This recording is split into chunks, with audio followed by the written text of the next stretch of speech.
Welcome to Bridging Success, the podcast where top B2B CEOs and executives share their insights, challenges, and game-changing strategies that drive innovation and business growth.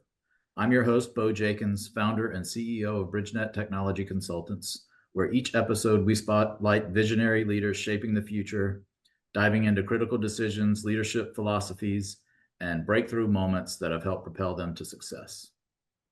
Today, I'm joined by Adam Povlitz. Adam is the CEO and president of Anago Cleaning Systems, an internationally franchised commercial cleaning brand headquartered in South Florida. Adam, thanks for joining in today. Thanks for having me, Bo. Pleasure to be here. Absolutely. Reading some of your backstory, going from IBM, starting to clean toilets for dad, working your way up the chain. You've been there almost 15 years now. Tell us a little bit about your journey and how you've seen technology maybe change the shape of business in that time. Yeah, and it's almost 16. I was actually looking back and I go, holy cow, what choices did I make here? Yeah, the quick version of my journey is I was probably mid-20s. I was at IBM. They did the pretty sizable round of layoffs during 2008, 2009, that big recession.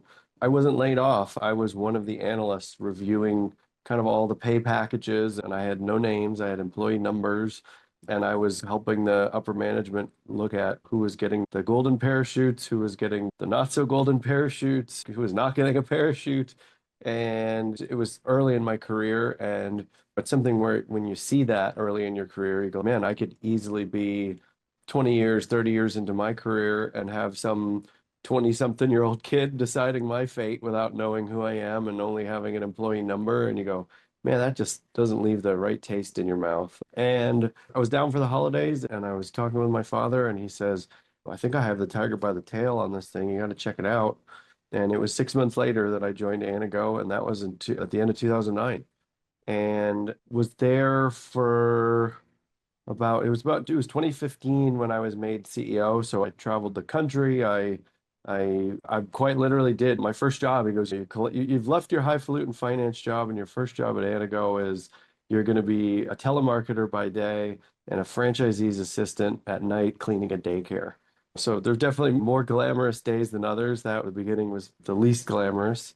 Ultimately climbed the ranks, and when I was made the CEO, the outgoing president, he was a funny guy. He was from West Virginia by way of Texas, so he had this wild accent to him. And he got me a business card holder, and it said PUDSOBIC instead of president. And his name's Terry. I go, Terry, what is this? What does this even mean? He goes, it stands for poor, unfortunate, dumb SOB in charge. And if he would have said it with his accent, it would have hit even harder. But yeah, so my approach to everything here at Anago has been very much like a servant leadership approach, because when I started, I was probably late 20s by then. Didn't know more than the people who had been owning their franchise business for 5, 10, 15 years by that point. And for me, I had to evaluate technology through that lens. You're not gonna choose Anago for your cleaning business, for your cleaning for as a franchise, or for your cleaning services, because we have better technology in cleaning. Everyone's got the same. There's not a better mop and bucket out there. There's not a better vacuum. Yeah, there are better, but not something that like my competition couldn't also get a handle on. We can all Right. get the same equipment. And so our investment in technology, we decided that we wanted to put all the investment into the customer service side of technology. With most service experiences, right, you can have one of three levels of an experience. Let's use something simple like a restaurant analogy, right? You go to a restaurant and you have a really great experience, right? Food is delicious, waiter is great.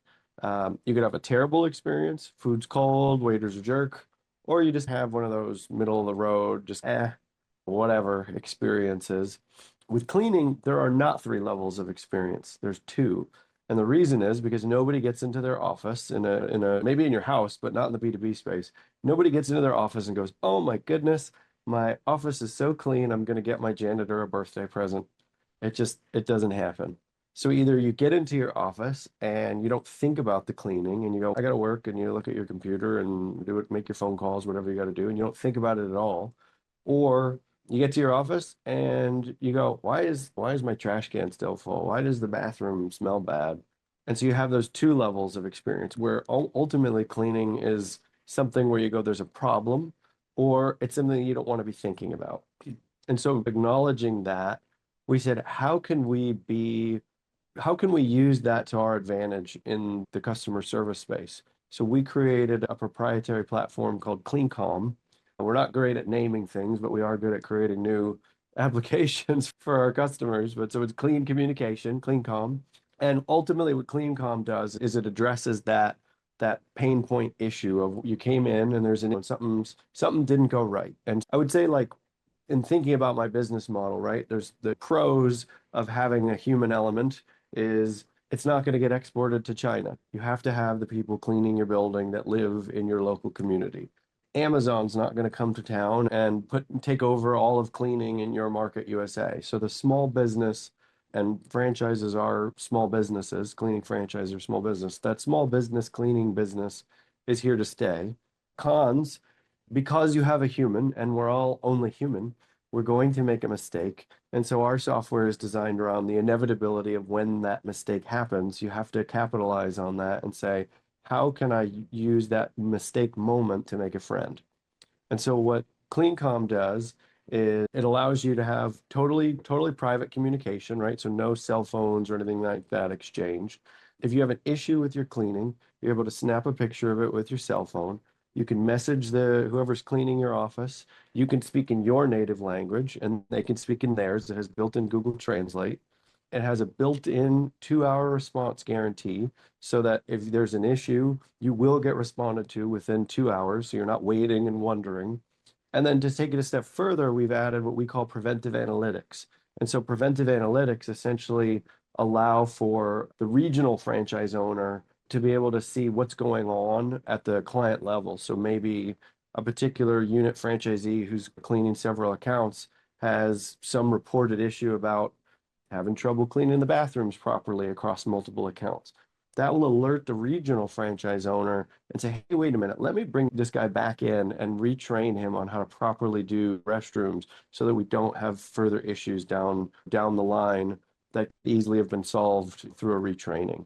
So we're all in on technology. We're in the process right now of even taking that further and saying, okay, how do we add AI to that? We're in an e-learning platform. So it's like, how do we take not something where it's a trigger where the regional franchisee even has to be aware of it, right? It's something where the AI goes, okay, we know this person has an issue with restrooms.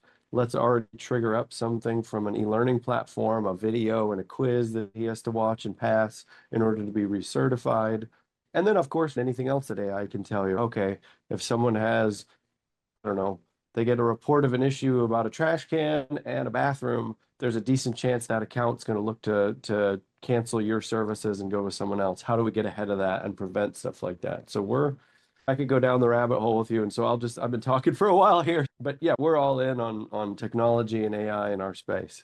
I love that. How long have y'all had CleanCom? When was it launched, and how long have you been massaging it and tweaking it to make it better and better? CleanCom's been out since just slightly before COVID. It got hampered in terms of its rollout during COVID, but ultimately we've been promoting that now for several years. And it started as like a single project, right? It was okay, here's something we're going to create, and now it's quite literally it's just part of our ongoing IT budget. You know what I mean? We went from we're going to create an app to solve a solution to now I have two developers, a QA person, and a product enablement person on staff. You know what I mean? Like we went from commercial cleaning franchising company to an IT company that just happens to be in janitorial. I love it.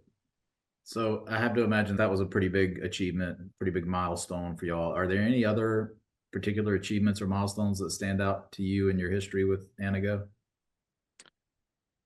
In terms of milestones and achievements, there's a lot. So one of the things that we did coming out of COVID, actually, we were roughly a 60 million-ish in sales brand. And during COVID, right, it was just chaos with everything. And we're meeting with our franchisees at the height of it, probably twice a week, just with the entire system going, what's going on? Here's what we know. Here's what we don't. Here's what we're looking into. Here's what we're all keeping an eye on. And just, I think for me, it showed me how much communication and just vision casting was necessary to get everyone rowing in the same direction and looking in the marching in the same to the same beat. So coming out of COVID, like I said, we were around that 60 million in sales, and I said I want to be $100 million brand.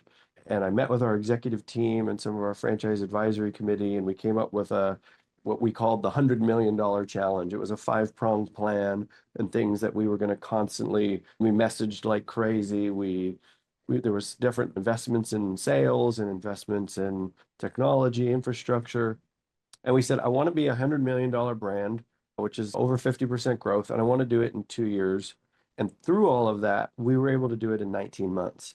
Extremely exciting. My problem is I'm too type A, and I'm talking to a buddy of mine, and he goes, and I go, man, I thought it would have felt different. We hit this 100 million. And he goes, I know your problem. He goes, as soon as you hit the 100 million, the first thing you thought of wasn't like, great job. It was, now how do we get to 200? Yep. And stupid me, right? I get out in front of my entire franchise system not that long ago, maybe about a year ago, and say, okay, now we hit 100, and I'd like to be at 300 million by the end of 2028. And we're calling it, again, we're not great at naming conventions. So we're calling it Vision 2028. But you walk off stage and you're like, holy crap, did I just commit to that in front of everybody? But yes, we did. There's 9 steps to this thing. We're firing on all cylinders, but it's about just getting in front of everybody, getting the buy-in, but then constantly casting the vision and recasting it and making sure everybody is hearing about it all the time and thinking about it all the time to get everybody motivated. So those are some good ones. Yeah, I love that. One of the best definitions I've heard of entrepreneur is somebody that jumps out of a plane without a parachute and builds the parachute on the way down. Yeah. So Yeah. making that $300 million statement, you're building the parachute on the way down, it sounds like. Yeah. So you made some references to AI. Outside of AI, what other technologies are playing a role in the evolution of cleaning services, and how are y'all at Anago adapting to those changes? That really is a big one, right? There isn't a technology, like I said, in the actual operational side that is evolving things rapidly, right? There's a lot of robotics being introduced. It's still very much set up where it's for those wide open spaces where we're going to put a floor machine and let it run through an open warehouse or something like that. But to have a cleaner that can actually go through an office and dust a desk and mop a floor and not knock over the picture of you and your kids or your laptop, your monitor screen, or you need Rosie the robot before we get to that. And we're not quite there. So I would say the tech is definitely AI driven from a sales and marketing standpoint, right? It's all about any technology you can figure out what's going on your website, right? Obviously like SEO and PPC and that sort of stuff, but I'm thinking more like the hot jars of the world where it's like who is on my site? What are they looking at? Why, how long are they spending? Why are they looking at that? Am I messaging to them correctly to make sure that they got there and they didn't go, I got to get out of here. And so it's always about retooling and retooling to make sure you're in front of the right customer at the right time. Because frankly, in my industry, it was one of those, we did a big customer survey not that long ago, and you find out there's not a magic there's no magic ingredient, no secret sauce. Obviously, you have to present well and have a polished salesperson and all that. But ultimately, people are selecting their next cleaning company for their business, frankly, based on a screw up from the incumbent. So it's that time when, their trash can is full and they're not happy about it. And that's the 5th time in the last 2 weeks that the trash can's still full. Yes, we have obviously software to prevent that, but it's also, okay, now they go, wait a minute, I need a new cleaning company. And they go online and they search it, and I got to be there and making sure I'm there, and then making sure Same. and making sure when they get to my website that I'm saying what they need to hear so that ultimately they at least give us a shot and find out that yes, the investment we've made in customer service is going to make sure that they don't have to pick another cleaning company after us. Yeah, I'm sensing a lot of parallels here. I started out of college at Exxon, lasted 18 months, realizing I'm just going to be another cog in the wheel if I stick around here as well. And bolted. It took me a little bit longer to re-engage my entrepreneurial spirit, but we're in the same boat when it comes to winning new customers. Somebody will get frustrated with their incumbent IT provider and you got to be there. You got to be in front of them. You got to have them be hitting them with that right message all along so that you're top of mind. Exactly. So take tech off the table for a little bit and just talk with me about the cleaning industry in general. What kind of trends or shifts are getting you excited in when it comes to B2B cleaning? How is Anago positioning itself to take advantage of these opportunities? Yeah, it's definitely been a little bit of a riding of a wave the last few years. I think people coming out of COVID, right? So in the cleaning space, coming out of COVID, it's very difficult in my industry to be able to raise prices on customers because it's an extremely competitive industry. I think coming out of COVID, everyone, including every competitor I've ever had, we said this is our time to get a raise. And frankly, minimum wage going to 15 plus an hour around the country, you had to do it. Now, so it was great thinking about that, where we were able to raise prices. Now we're in this place where I feel like most Americans are pretty inflated out. And so now we're getting back to that competitive nature where the pricing is going to be a crucial ingredient to it. And of course, my industry, I live between where labor is looking to make more per hour and the customer is constantly looking to pay a little bit less. And so we get to live in that little narrow chamber between the two of them.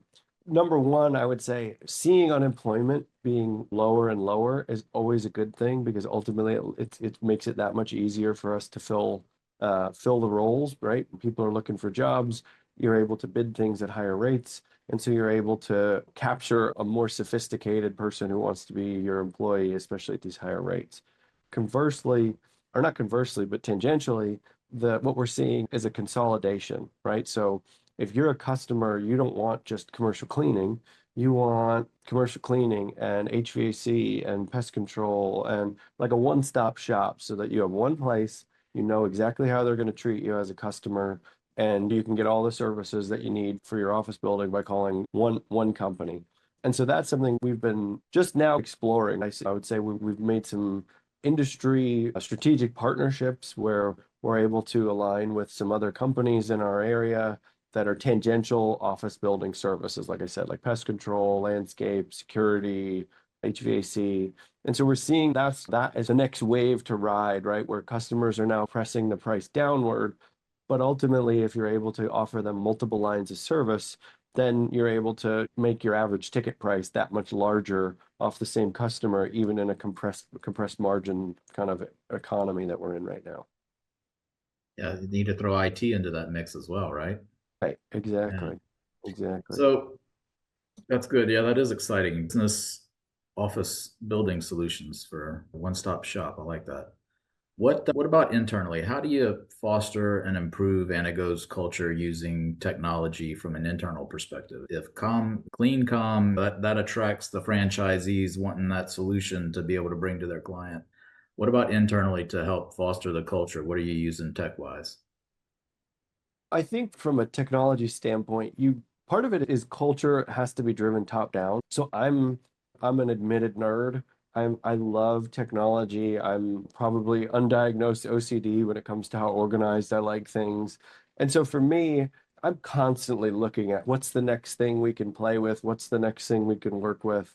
And it's making sure that you're pushing that all the way down. Because I'm sure there's companies where an example actually was I was talking to a friend of mine and they're a marketing consultant and they said there's two types in marketing. There's two types of CEOs. There's the CEO who like absolutely loves marketing and thinks it's a crucial piece of the organization and how you ultimately get more leads and sell more deals. And then there's the CEO who really just doesn't understand marketing and is, yeah, we need it and you guys can do it, but I'm not going to be the champion of it. I think it has to work like that with technology in terms of your usage as an internal business. I quite literally we're on nothing special, right? We're on Google Workspace. We use Gemini all the time. I quite literally host little internal AI. I go to CEO sessions that I've learned about on how to use AI and how to help it improve your everyday. And then I bring that back and host little internal sessions with my team on, hey, here's another tip on how to make your job easier. Here's how you can use this to speed this up or have it analyze that. So I think it's just about constantly encouraging it, but also making sure you're encouraging that final human review, right? I don't want my employees to be lazy and say, oh, I just chat GPT'd this or Gemini'd this or whatever, and here you go. It's use it, use that to kickstart your idea, use that to speed up your writing process or your thought process, but ultimately still take the time to read it over and think about it and put your spin, your flavor on it. And I think if you encourage that, ultimately it turns into something where every employee is that much more productive, but also knows that this isn't some kid turning in a high school paper where you just phone it in and turn it in and hope you get a B minus or something like that. Like, you got to actually read this thing and make sure it says what you want it to say. And how can you keep prompting and re-prompting it until it does or gets it darn close to where you can ultimately adjust it minimally and keep moving. So I think it's helps make everyone more productive by saying we not only allow it, we encourage it, but you need to be the final reviewer and editor of anything you produce using any kind of AI. I like that. That's good. So any upcoming projects or initiatives that you're particularly excited about that you want to share before we wrap things up today? Yeah, so we're in the process of doing a major update for our CRM again, because I don't stop with the technology. Like a lot of franchise businesses, our CRMs are probably little islands unto themselves, right? You almost have one system that's the CRM and another system that's like the billing, and it's just they were thought of separately because we're a 37-year-old franchise brand now. And so we're doing this huge investment where all the from beginning to end, so literally from lead to from website or telemarketing still works, email marketing, website, any of those leads, ultimately to an appointment, to a proposal generated from another piece of our proprietary software, followed up on, sold, unit franchise sold, and that entire process ultimately to where the client gets serviced, gets invoiced, the money gets collected, and the franchisee servicing the account that's their cut paid to them. All of that entire process from beginning to end creates zero paper and has zero double entry. And so that's something as nerdy as it sounds, that is really exciting to me to just eliminate all paper and double entry. But I think ultimately it's just going to make the entire experience for the franchisees and for the customers that much easier and that much more streamlined. But we quite literally just got into beta testing last month with one of our locations, and I think next month we go live with a few more. So it's starting to build some momentum, and I'm really pumped about my new little paperless janitorial CRM here that has been many months in the making. I don't know how much paper y'all go through. I have to imagine it's a pretty good bit, but the lack of double entry would excite me. Just Yeah. eliminating that manual effort of moving data from one system to another. Yeah. Great, great. Look, for listeners that are inspired by your story, what's one key takeaway you hope they remember from our conversation today?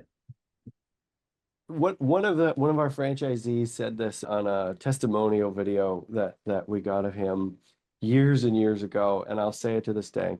Cleaning is not sexy. It's not something that you think about when you're a kid. I want to grow up and get into janitorial business.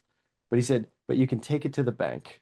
And so I would just say anyone who has thought about whether it's a franchise or not a franchise or just small business that they're looking to start or buy into, look at the things that you don't think are sexy but are necessary. That's honestly, what's going to be here in 5 years when the Terminator robots take over, right? What's going to be here? What's going to still be here? Janitorial services, haircuts. So I would say look where other people maybe think that it's boring. Boring can be beautiful and very profitable. That's great. For people that want to learn more about Anago Cleaning Systems or stay updated on your latest developments, how do they find you? Where should they reach out? So we are at anagocleaning.com. We're on all social media, and it's just at Anago Cleaning for the handle, and that's at ANAGO Cleaning. And then I'm very active personally on LinkedIn. So if you want to shoot me a message on LinkedIn, I will be sure to respond to you. Adam, I really appreciate the time today. It was great talking. My pleasure.